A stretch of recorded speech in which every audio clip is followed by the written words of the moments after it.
Assalamualaikum warahmatullahi wabarakatuh. Saya Tiara dari kelas 2B, Prodi Ekonomi Syariah, Universitas Islam Syarifuddin. Di sini saya dari kelompok 1 dan juga teman-teman saya yang akan mewawancarai UMKM Bakso Koya Mas Agus. Sekarang kita lagi ada di lokasi rumah Bapak Agus. Yuk, mari kita wawancarai.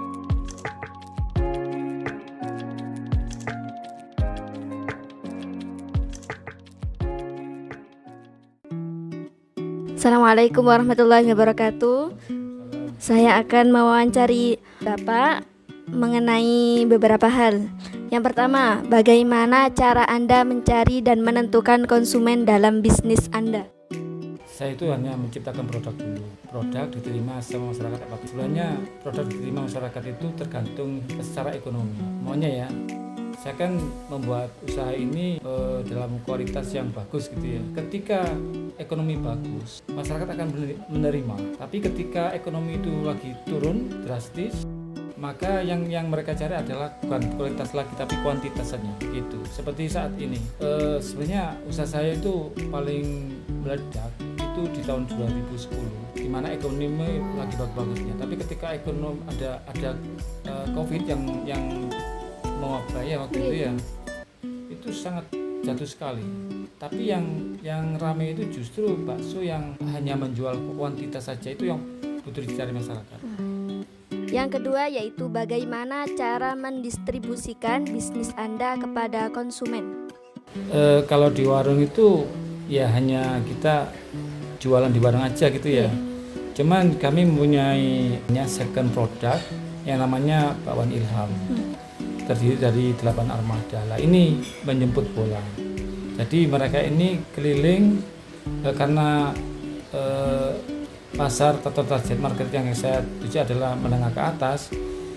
Anak buah saya itu saya sarankan agar mereka jualannya itu di perumahan-perumahan ya yang menengah ke atas lah. Yang ketiga yaitu bagaimana bisnis Anda mengetahui kebutuhan dan keinginan pasar. Seperti yang saya tadi bilang ya, pasar itu ketika ekonomi memang betul-betul tidak bagus, tidak baik-baik saja, itu mereka sudah tidak mempedulikan masalah kualitas sudah. Makanya saya juga harus mengikuti mereka, tapi saya tidak harus menutup usaha saya atau mengganti menu saya yang ada di warung. Saya mencoba untuk membuka usaha baru sendiri dengan nama yang berbeda. Kenapa nama yang berbeda? Saya juga terobsesi dari perusahaan besar seperti Unilever, Wings, dan lain-lain. Mereka itu membuat satu produk tertentu tapi dengan beberapa nama. Sebenarnya ya seperti Sunsilk, beberapa merek ya. Tapi belakangnya itu ada namanya Unilever gitu. Bahkan mie itu ada seperti mie sukses, mie sedap gitu ya.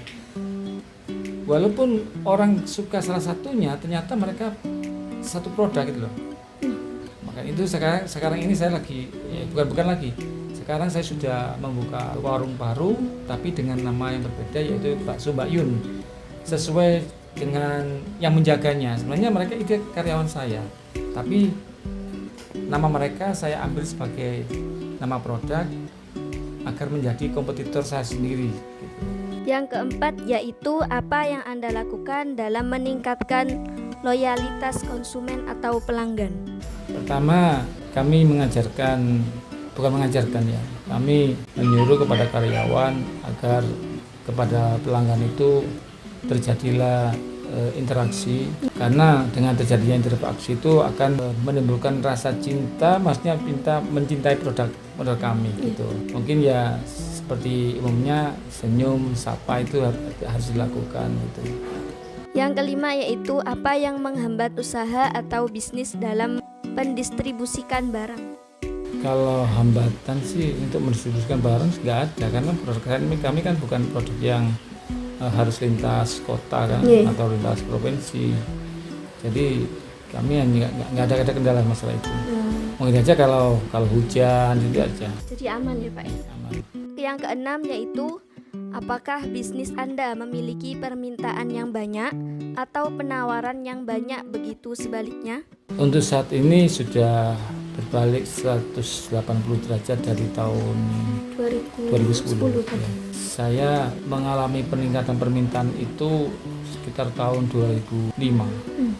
2025 mulai menanjak hingga 2010, 11 mulai ada penurunan itu di 2015.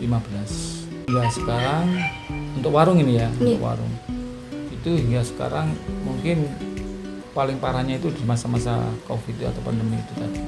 Tapi ada permintaan yang sangat besar di produk kedua, yaitu adonan bakso Agus ini. Karena adonan bakso Agus ini adalah tahun kelima. Tahun pertama itu saya tembus 1 ton, tahun kedua 2 ton, tahun ketiga dan keempat itu sama 3 ton, mungkin yang keempat itu 3 ton lebih. Dan untuk saat ini insya Allah masih sampai ke 3 ton, tapi reseller ini banyak mengalami penurunan. Tapi ada ini tertutupi dengan adanya reseller baru yang lain. Jadi masih ngangkat ke 3 ton. Apakah di bulan puasa tok dengan ya jualan kalau di puasa ini kan karena permintaan ada ini, selain memang untuk lebaran ya, kedua ini ada tabungan sembako plus bakso gitu loh. Tapi untuk tiap harinya saya tetap jualan, permintaannya kemarin bagus lah. Terima kasih Bapak yang telah bersedia diwawancarai kami untuk memenuhi tugas kuliah kami. Apabila ada kata-kata yang kurang berkenan di hati Bapak, mohon dimaafkan. Assalamualaikum warahmatullahi wabarakatuh.